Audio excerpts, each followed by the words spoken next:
Struggling waitress refuses $1,000 tip, not knowing wealthy patron is secretly funding her dream. The words floated through the air of Harlow's diner like the steam from the coffee pot Elena Matthews clutched in her trembling hand. The morning rush had subsided, leaving only the quiet hum of conversation and the occasional clink of silverware against ceramic plates. Elena's eyes, dark circles beneath them betraying her exhaustion, darted nervously to the man in the corner booth, the one who'd just tried to leave her the tip that equaled 2 weeks' worth of her salary. "Sir, I can't accept this," she'd said, pushing the folded bills back across the table with fingers that still smelled of dish soap, despite having washed them 3 times since her 5 a.m.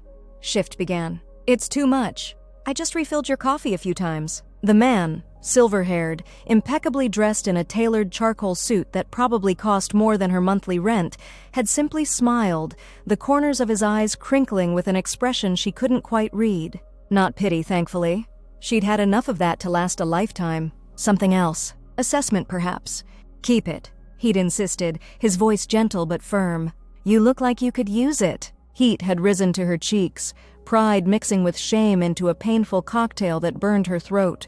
"I don't need charity," she'd whispered, too aware of her worn uniform, the small rip in the seam she'd tried to stitch up herself, the scuffed shoes that pinched her toes after 8 hours on her feet. Now he was still sitting there, sipping his coffee, watching her with those steady gray eyes that reminded her vaguely of her father's before everything fell apart. Before the factory closed, before the cancer diagnosis, before the mounting medical bills had stolen her college fund and derailed her life. Elena tucked a strand of chestnut hair behind her ear and straightened her shoulders, ignoring the familiar ache between her shoulder blades. 26 years old, and her body sometimes felt twice that age. She silently mouthed the words that had become her mantra over the past 3 years. Just one more year. One more year of double shifts and ramen noodles and counting pennies. One more year until she had enough saved to finally finish her last year of culinary school. One more year until the dream that kept her going through endless coffee refills and the occasional too-friendly pat on the backside from truckers passing through town might finally begin to take shape. The bell above the door jingled, pulling Elena from her thoughts. Her coworker Marnie rushed in, 15 minutes late as usual, her blonde ponytail bouncing with each step. Sorry, car wouldn't start again," she huffed, tying her apron with practiced efficiency. She lowered her voice. "Who's the silver fox in the corner?" "He looks important." Elena shrugged. "No idea. Tried to leave me $1,000 tip, though." Marnie's eyes widened to comic proportions. "And you what? Refused it? Girl, have you lost your mind? That's rent for 3 months." "It wasn't right," Elena murmured, feeling foolish even as she said it. "Nobody leaves that kind of money unless they want something in return." Life had taught her that lesson the hard way. Nothing came without strings. Nothing came without cost. "Table 5 needs their check," she said, changing the subject. "I'm going to start my side work." As she moved toward the kitchen, Elena felt the weight of the man's gaze following her. Something about him seemed vaguely familiar, though she couldn't place where she might have seen him before. Probably on television or in a magazine. He had that well-groomed public figure look about him. By the time she returned to the dining room with a bus tub, his table was empty, the coffee cup precisely centered on the saucer, a crisp 20 tucked under it, a perfectly reasonable tip. Relief and an inexplicable disappointment mingled in her chest as she cleared the table. It wasn't until she lifted the coffee cup that she noticed the business card tucked beneath it, heavy cream-colored stock with embossed lettering. Gabriel Harrington, Harrington Hospitality Group. Below the name was a handwritten note in precise, elegant script. "I admire principles. Tomorrow, 2 p.m., my office. The address is on the back. No charity, I promise. Just a proposition." Elena's heart hammered against her ribs as she turned the card over. The address was for one of the tallest buildings downtown, 30 minutes by bus from her apartment. She slipped the card into her pocket, her mind racing with possibilities and warnings. Gabriel Harrington. The name tickled something in her memory. A half-remembered news segment, perhaps, or an article she'd skimmed while waiting at the laundromat. Someone important. Someone wealthy. Someone who'd just offered her a mysterious proposition. "Everything okay?" Marnie asked, sidling up beside her. "You look like you've seen a ghost." Elena forced a smile. "Fine. Just tired." She tucked the business card deeper into her pocket, a secret weight against her thigh. Just the usual Tuesday, but it wasn't. Something had shifted, like the first tremor before an earthquake, barely perceptible but promising change. For better or worse, Elena couldn't yet tell. That night, in her tiny studio apartment, Elena sat cross-legged on her second-hand futon, laptop balanced precariously on her knees. The blue light from the screen cast shadows across her face as she scrolled through search results for Gabriel Harrington. "Holy shit," she whispered to the empty room. Gabriel Harrington wasn't just wealthy, he was an institution. The 63-year-old widower had built an empire of luxury hotels and restaurants across 3 continents. His flagship establishment, the Harrington, stood as a gleaming testament to refined dining and old-world elegance in the heart of downtown. 5 stars. Impossible reservations. A waiting list that stretched months for the privilege of paying $200 for dinner. The kind of place Elena had dreamed of working since she was 12 years old, standing on a step stool in her grandmother's kitchen, learning to make pasta from scratch, the flour dusting her nose and cheeks like baby powder. Her eyes burned as she continued reading. Harrington was known for his exacting standards, his ruthless business acumen, and, interestingly, for giving second chances. Several articles mentioned his practice of hiring former inmates and people in recovery programs, giving them positions in his kitchens and hotels when other employers wouldn't look twice. A firm believer in redemption through honest work. One profile quoted him saying, Elena closed her laptop, her thoughts swirling like oil in water. Why would someone like him take notice of a waitress from a roadside diner? What kind of proposition could he possibly have for her? She padded to her tiny bathroom, the linoleum cold beneath her bare feet, and stared at her reflection in the cracked mirror. Dark eyes looked back at her, wary and tired. Her mother's eyes. "You have old eyes?" her mom used to say. "Like you've seen too much already." And maybe she had. The slow decline of her hometown as factories closed. Her father's stubborn pride as he refused help until it was too late. Her mother's quiet desperation as she took on second and third jobs to pay the mounting medical bills. The scholarship to culinary school that had felt like salvation until life intervened, forcing Elena to drop out with just a year left to completion. She splashed cold water on her face and reached for a threadbare towel. Tomorrow.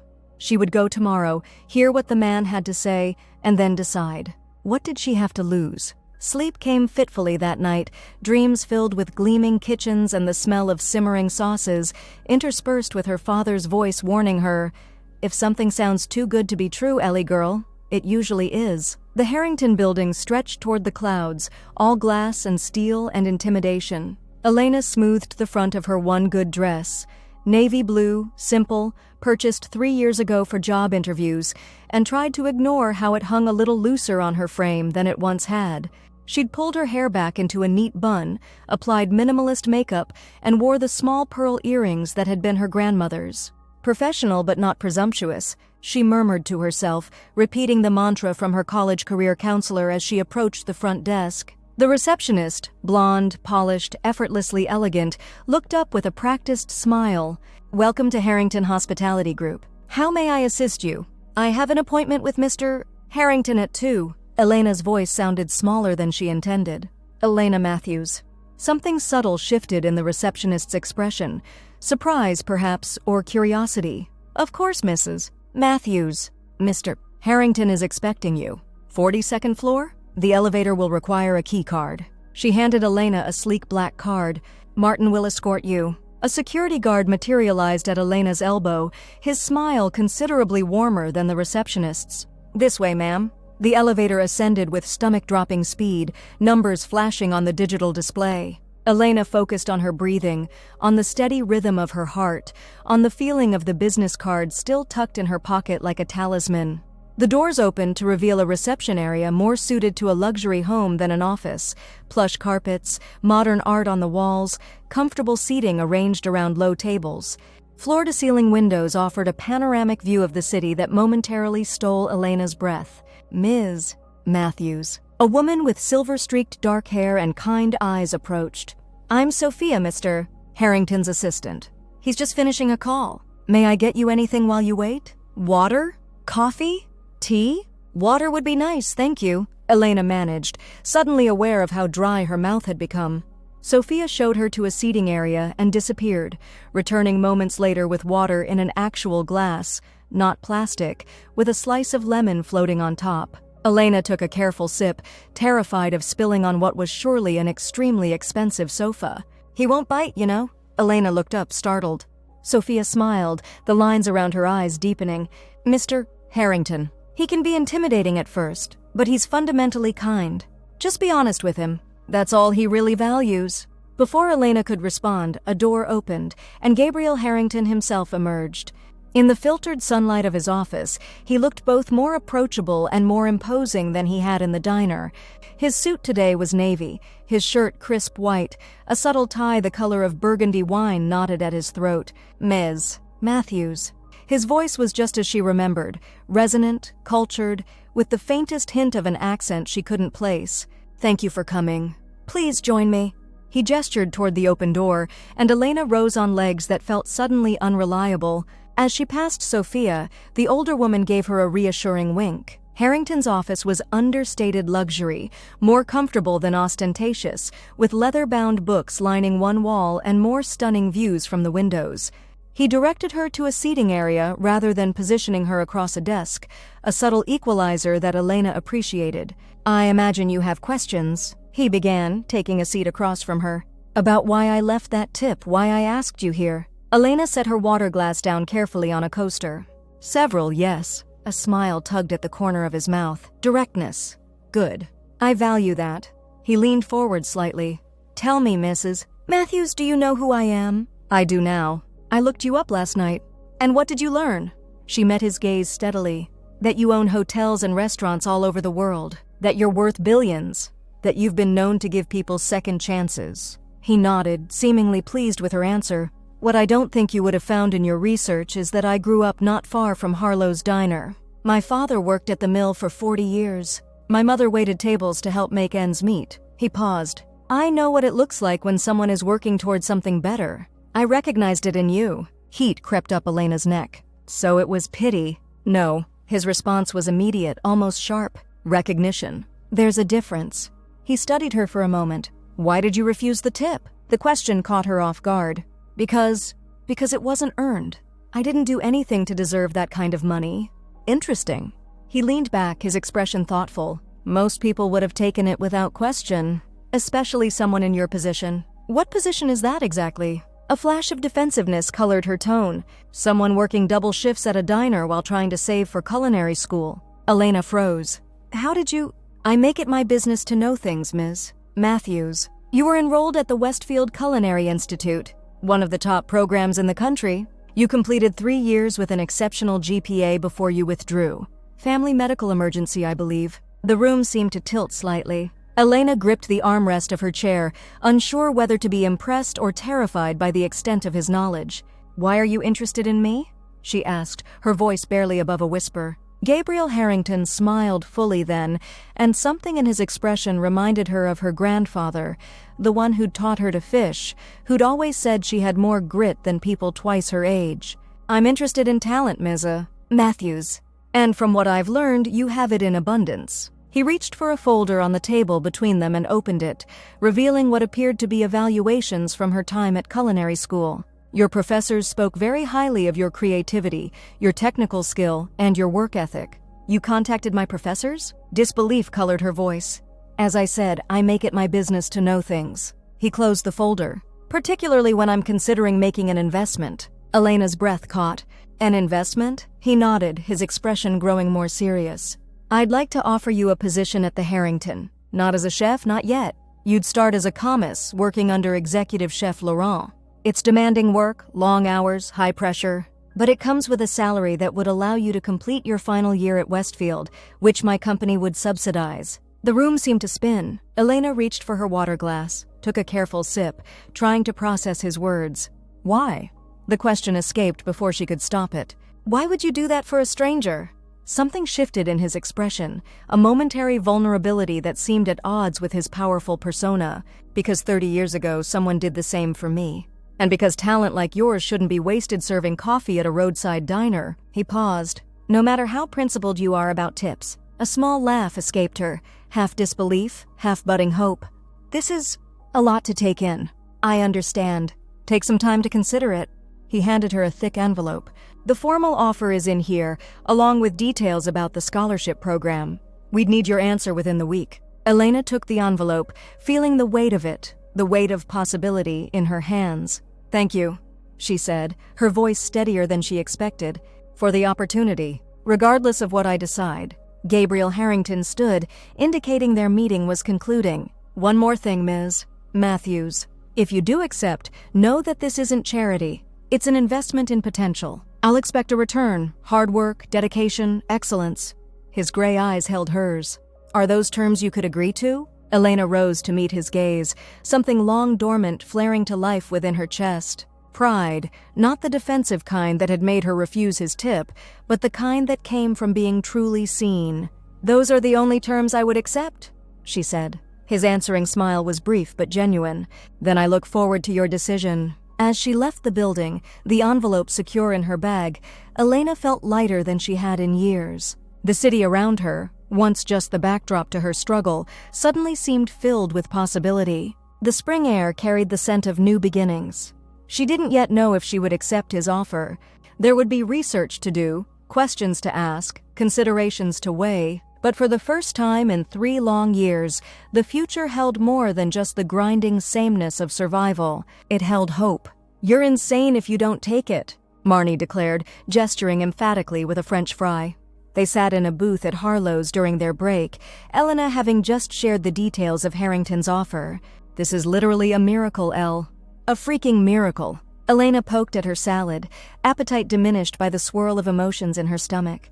It seems too good to be true. So what? Sometimes good things actually happen to good people. Marnie leaned forward. When was the last time life cut you a break? Maybe it's finally your turn. Elena looked around the diner, the cracked vinyl booths, the flickering light fixture above table 3 that maintenance never seemed to fix, the ancient coffee machine that required a specific jiggle to the handle to prevent it from overflowing. For 3 years, this place had been her lifeline, her stability in the storm that her life had become. The thought of leaving brought an unexpected pang of loss.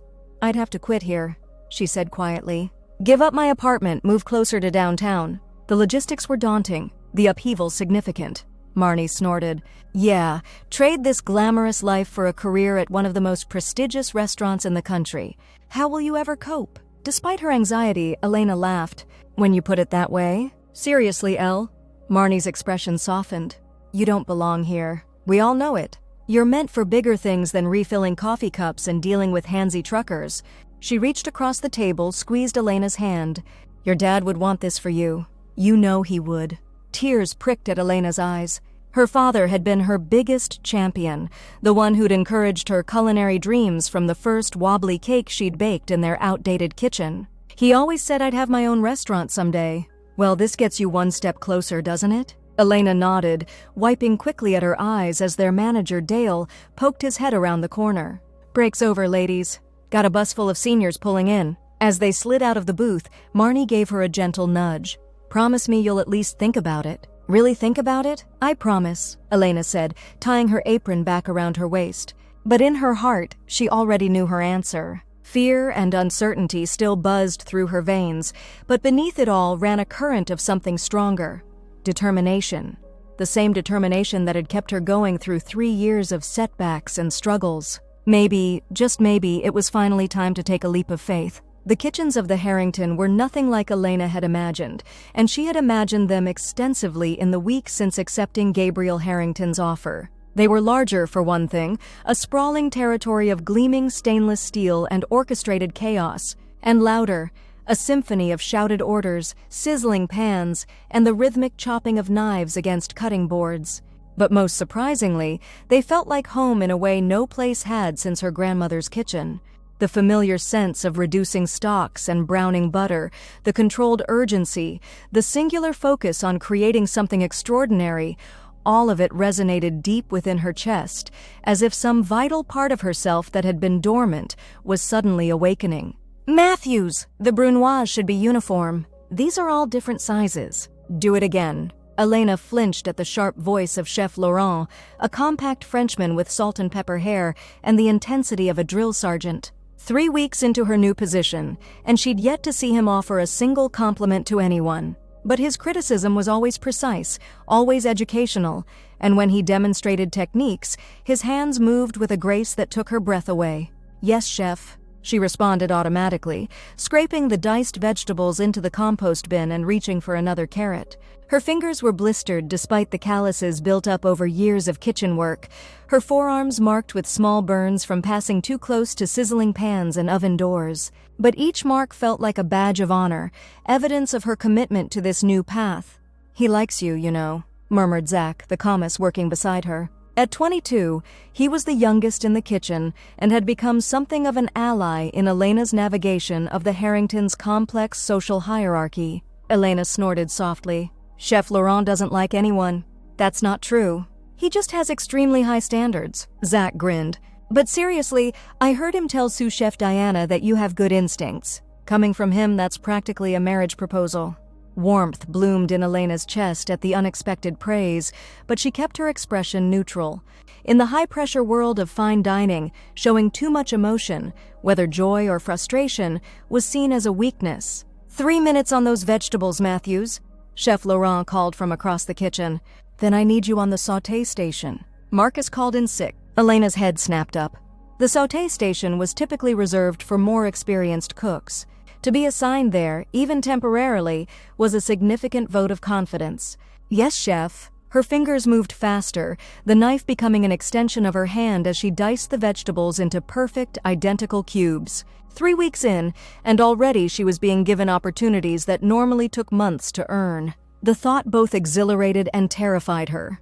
Later, as the dinner service hit its frenetic peak, Elena fell into the rhythm of the kitchen, the dance of timing and temperature, the call and response of orders and acknowledgments. Sweat trickled down her spine, her chef's whites clinging to her skin, but her focus never wavered. Each plate that left her station was a statement, a promise. "I belong here." By the time the last orders were completed and the kitchen began the meticulous process of breaking down and cleaning, Elena's body ached with a fatigue that felt strangely satisfying. Different from the bone-deep weariness of the diner, this exhaustion came with a sense of accomplishment, of having contributed to something meaningful. "Not bad for your first time on sauté?" Chef Laurent said as he passed, his tone gruff but not unkind. "Your timing on the fish was perfect." Before Elena could respond or process the unexpected compliment, he was gone, moving on to inspect another station. She stood frozen for a moment, a smile tugging at her lips. "Told you?" Zach whispered, appearing at her elbow with a grin. "Marriage proposal." Elena laughed, the sound carrying across the now quieter kitchen. A few heads turned, curious glances that quickly returned to their tasks. But one gaze lingered, Gabriel Harrington, standing in the doorway that connected the kitchen to the dining room. He'd taken to checking in during service occasionally, observing without interfering. Now he offered her a small nod, a hint of approval in his steady gray eyes. 3 weeks ago, she'd been refilling coffee cups and counting pennies, the dream of a culinary career fading like a photograph left too long in the sun. Now she stood in one of the most prestigious kitchens in the city, earning the respect of her peers, her skills growing sharper with each service. The road ahead was still long, a year of culinary school to complete while working full-time, the grueling hours and high expectations of the Harrington to contend with.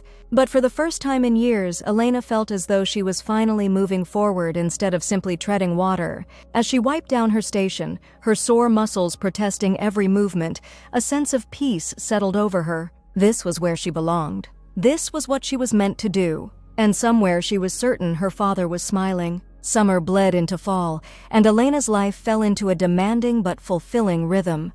Mornings and early afternoons were spent at Westfield, absorbing techniques and theories she once thought lost to her forever. Evenings and nights belonged to the Harrington, where she gradually moved from station to station, building a comprehensive understanding of the kitchen's operations. What little free time remained was devoted to sleep, to occasional calls with her mother who had relocated to Florida after her father's death, and to the tentative friendships forming with her fellow kitchen staff, particularly Zach and Diana, the sous chef who had taken Elena under her wing with unexpected generosity. "Your knife work has improved," Diana observed one afternoon as they prepped for service.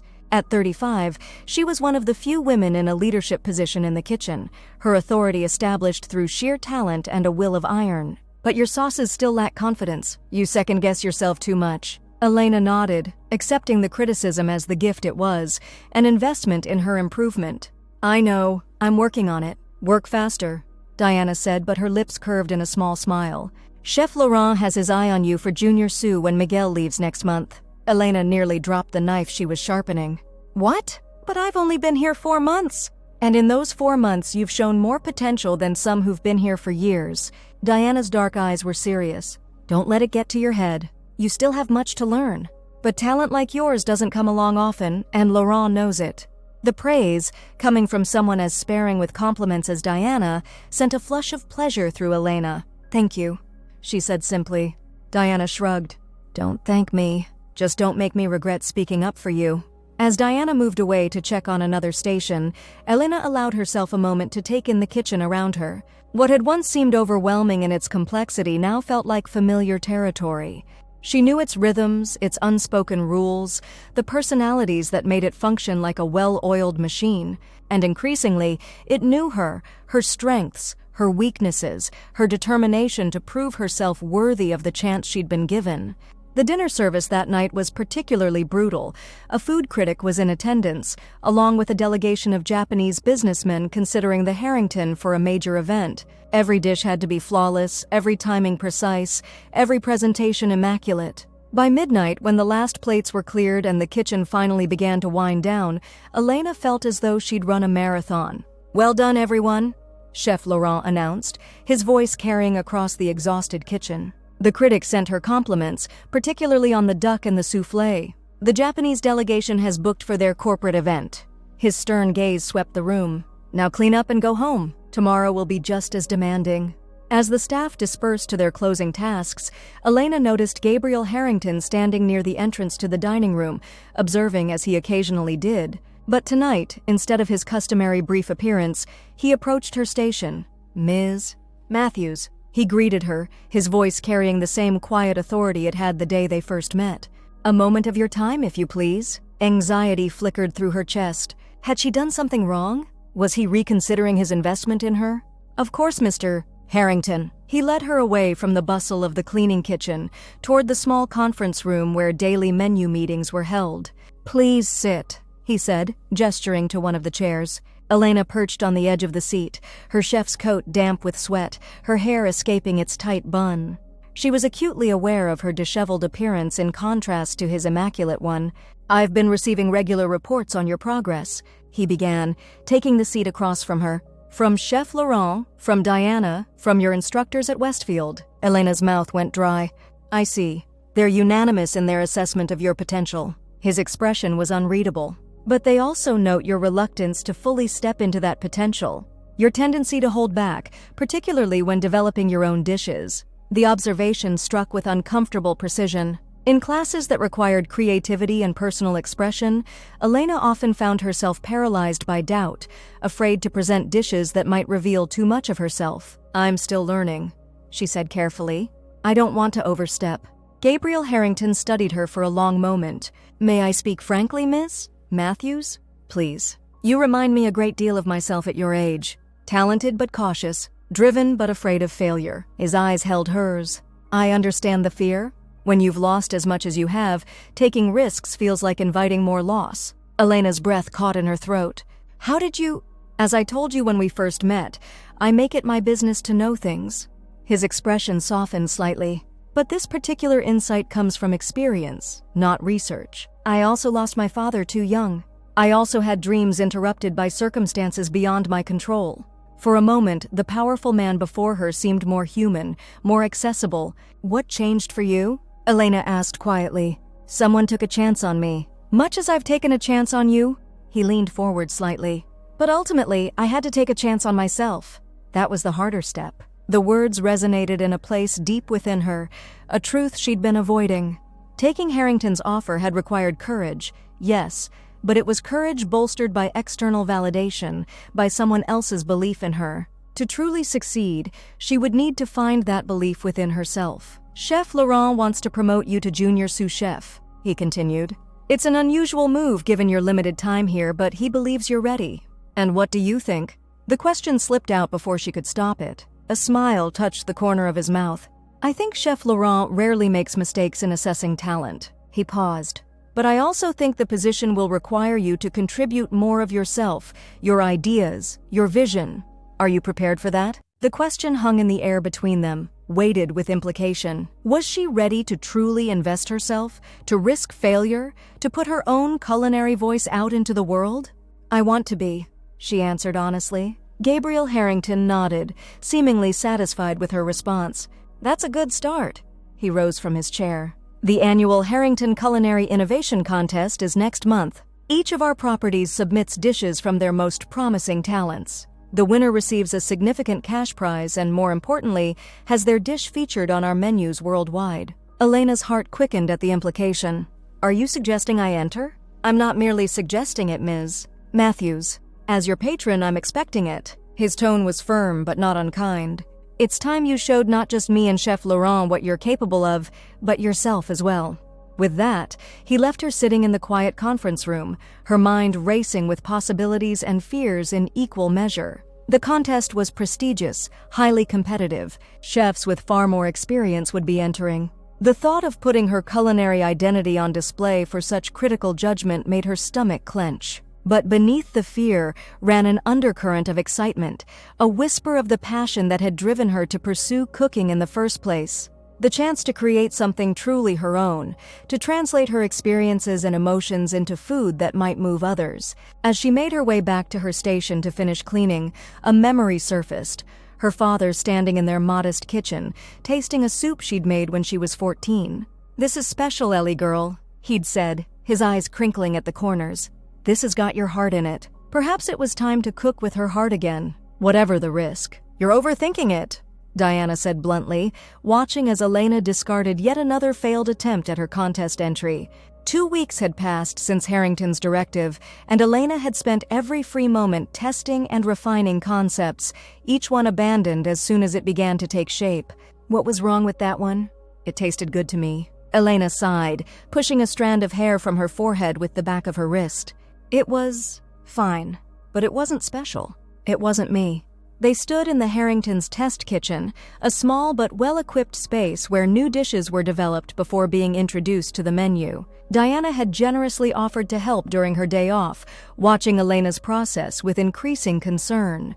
"And what exactly is you, Elena? Because from where I'm standing, you don't seem to know." Diana's words were harsh but her tone gentle. "You keep starting with techniques, with ingredients. But the best dishes start with feelings, with memories." Elena looked up from the mess of components spread across the counter.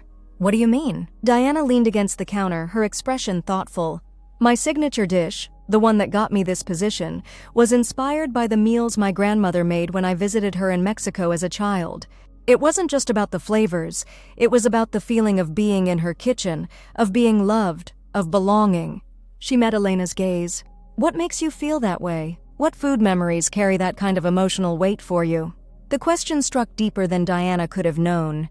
Elena had spent the past 4 years studiously avoiding those kinds of memories, of her father teaching her to make his mother's meatballs, of Sunday dinners around their worn kitchen table, of the comfort food she'd prepared during his illness when nothing else would tempt his appetite. Those memories were too painful, too intertwined with loss. "I don't know if I can go there," she said quietly. Understanding dawned in Diana's eyes. "Ah, so that's the real problem." She straightened, her voice taking on a gentler tone.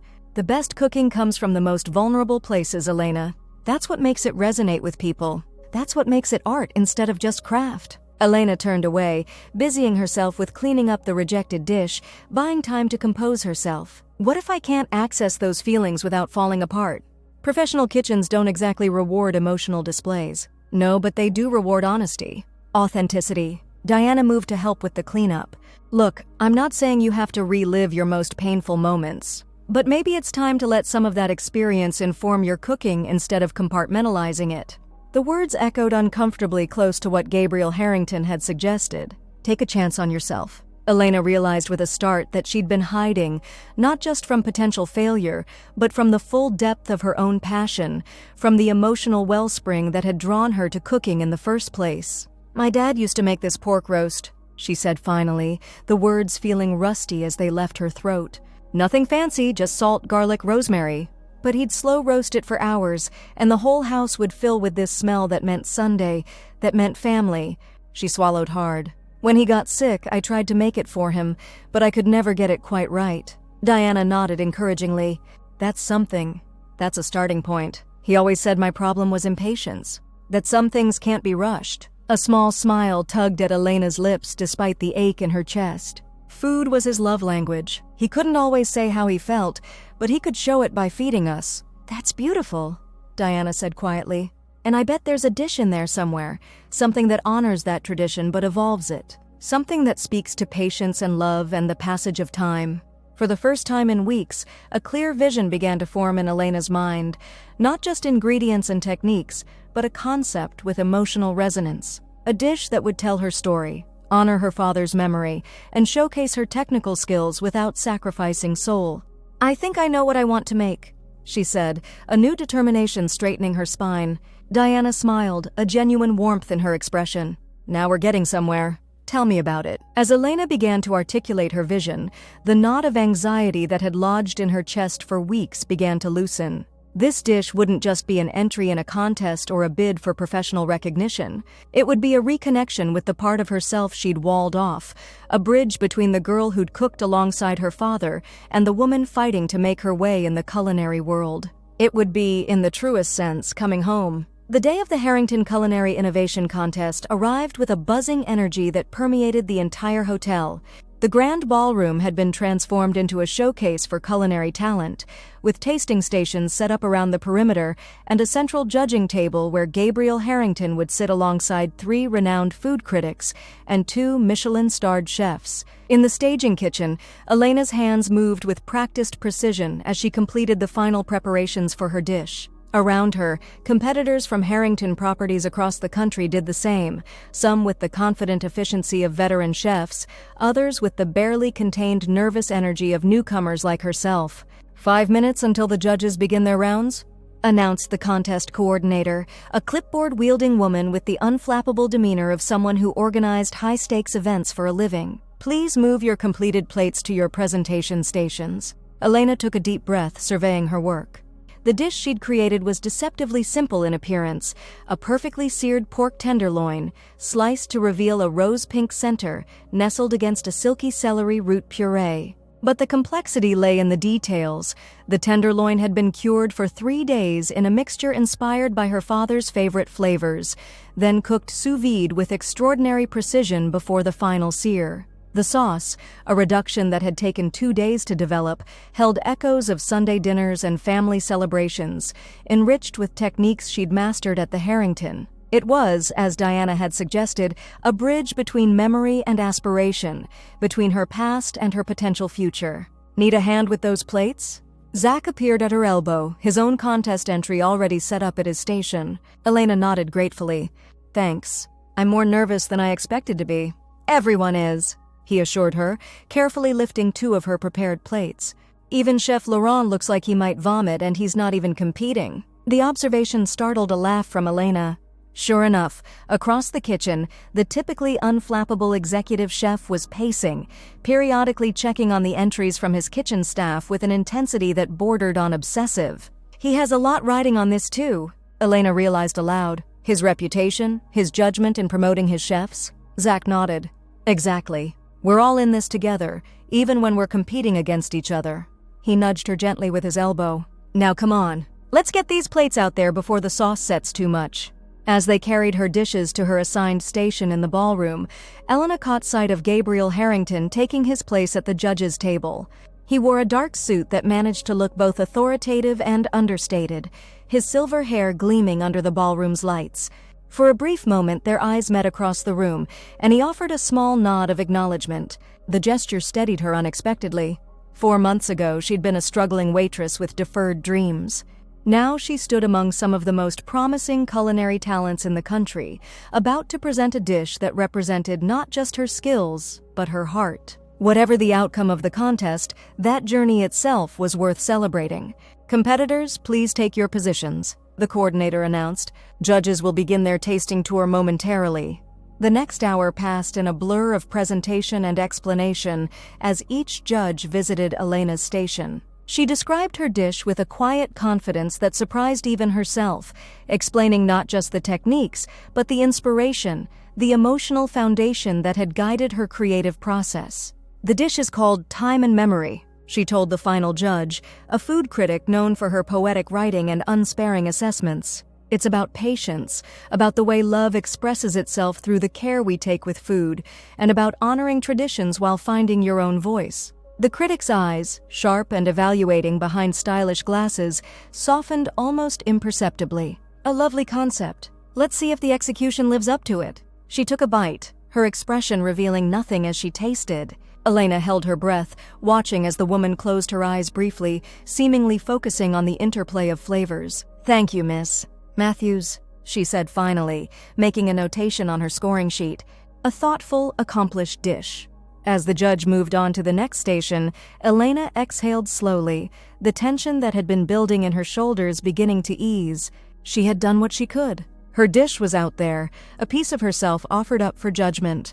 The remainder of the event passed in a similar haze, competitors circulating to taste each other's creations during a brief break, the judges conferring in hushed tones at their table, Gabriel Harrington observing it all with inscrutable attention. Finally, the moment arrived. The ballroom fell silent as Gabriel Harrington rose to announce the winners. "Before I reveal the judges' decisions," he began, his voice carrying easily through the space, "I want to congratulate every chef who participated today. The level of creativity, technical skill, and passion on display has been extraordinary." He paused, his gaze sweeping the room. The Harrington Hospitality Group was founded on the principle that food is more than sustenance. It is connection, it is communication, it is art. Today, each of you has honored that principle with your contributions. Elena stood at her station, heart hammering against her ribs, hands clasped tightly behind her back to hide their slight tremor. Third place, with a dish that reimagined classical French technique through a bold Asian influence, goes to Marcus Chen from the Harrington San Francisco. Applause erupted as a young chef stepped forward to accept a bronze trophy and an envelope. Second place, with a dessert that combined unexpected textures and flavors into a harmonious whole, goes to Aisha Williams from the Harrington, London. More applause, more congratulations. Elena's pulse pounded in her ears as Gabriel Harrington paused before announcing the first-place winner. And first place, with a dish that exemplified what this contest is truly about, technical excellence in service of emotional resonance, goes to Elena Matthews from the Harrington flagship with her creation, Time and Memory. For a moment, the words didn't register. Elena stood frozen, certain she had misheard. It was only when Zach nudged her forward with a whispered, "Go!" that she realized the truth. She had won. On legs that felt disconnected from her body, Elena made her way to the center of the ballroom. Gabriel Harrington handed her a gleaming trophy and a substantial envelope, but it was his words, spoken quietly as they shook hands, that would stay with her long after the event concluded. "Your father would be proud. As am I." Tears pricked at her eyes, but she held them back, accepting the award with a composure that belied the emotional storm within her. All around, applause continued. Her colleagues, her competitors, the judges who had recognized in her dish what she had only recently begun to recognize in herself, the unique voice that came from embracing her whole story, pain and joy alike. As the formal ceremony concluded and people began to mingle, offering congratulations and discussing the various entries, Elena found herself approached by Chef Laurent. His expression was as stern as ever, but something in his eyes had softened. "Well done, Matthews," he said simply. "The junior sous position is yours if you want it." Elena smiled, a full, genuine expression that felt like the sun breaking through clouds. "I want it," she said. "Thank you, Chef." Later, as the ballroom emptied and the staff began the process of breaking down the event, Elena found a quiet moment to examine the contents of the envelope she'd been given. Inside was not only the substantial cash prize, but a handwritten note from Gabriel Harrington. "This is just the beginning. Your journey from here is limited only by your willingness to trust yourself. The investment continues. GH." The note's meaning became clear the following day when Elena was called to Sophia's office and informed that in addition to her promotion, Gabriel Harrington had established a fund to support her continued education beyond her current program, specialized training in Europe if she wished, or seed money for her own restaurant when she was ready. He believes in long-term investments, Sophia explained with a warm smile. And he believes you're one of his best. 1 year later, Elena stood in the center of the empty space, afternoon sunlight streaming through the large windows that faced the street. The hardwood floors needed refinishing, the walls a fresh coat of paint, but she could see it all so clearly. Tables arranged just so, an open kitchen where diners could watch their meals being prepared, flowers on each table adding color and life. "What do you think?" Gabriel Harrington asked, standing beside her. In the year since the contest, their relationship had evolved from patron and protégé to something approaching mentorship, even friendship. The location is ideal. Foot traffic, nearby businesses, residential areas within walking distance. It's perfect, Elena said softly, still hardly able to believe this moment had arrived. After completing her culinary degree with honors and working as sous chef at the Harrington for a year, she was ready for the next step.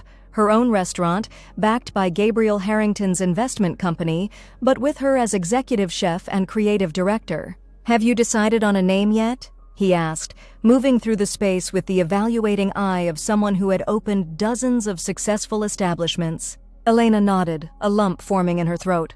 "Secondo," she said. "It's Italian for second, as in second chances, second acts." "Second investments," Gabriel added with a small smile.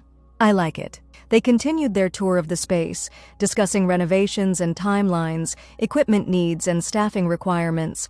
Throughout it all, Elena felt a sense of wonder, of gratitude so profound it was almost overwhelming. 2 years ago, she had been a struggling waitress with deferred dreams, refusing a $1,000 tip out of stubborn pride. Now she stood on the threshold of owning her own restaurant, her culinary voice not only found but celebrated, her future bright with possibility. "There's something I've been wanting to ask you," she said as they prepared to leave, the keys to the space heavy in her hand. "Why me? Out of all the waitresses and all the diners in the city, why did you decide to invest in me that day?" Gabriel Harrington was quiet for a moment, his gray eyes thoughtful. "Do you remember what you said when you refused my tip?" Elena nodded. "I said I hadn't earned it, that I just refilled your coffee a few times." "Exactly." He smiled, the expression softening the lines of his face. In an industry, in a world where so many people are looking for shortcuts and handouts, you insisted on earning your way. That kind of integrity is rare. And when combined with talent, he gestured to the space around them. Well, the results speak for themselves. As they stepped out onto the sidewalk, the late spring air warm against their skin, Elena thought about the long, winding path that had led her to this moment. The struggles, the setbacks, the grief that had nearly derailed her dreams permanently. But also the unexpected kindness, the faith others had placed in her when she couldn't yet believe in herself, the community that had formed around her as she found her way back to her passion. "I can never repay you," she said quietly as they paused by Gabriel's car. "Not just for the financial investment, but for believing in me when I'd stopped believing in myself." Gabriel Harrington shook his head, his expression serious. "That's not how this works, Elena. The only repayment I've ever wanted is to see you succeed, to see you share your gifts with the world." He paused. "And perhaps someday, to see you do for someone else what was done for you. To pass the investment forward." Elena nodded, understanding blooming in her chest. This had never been charity. It had been a circle of support, of belief, of potential recognized and nurtured. A circle she would someday complete by investing in another struggling talent, another deferred dream. "I will," she promised.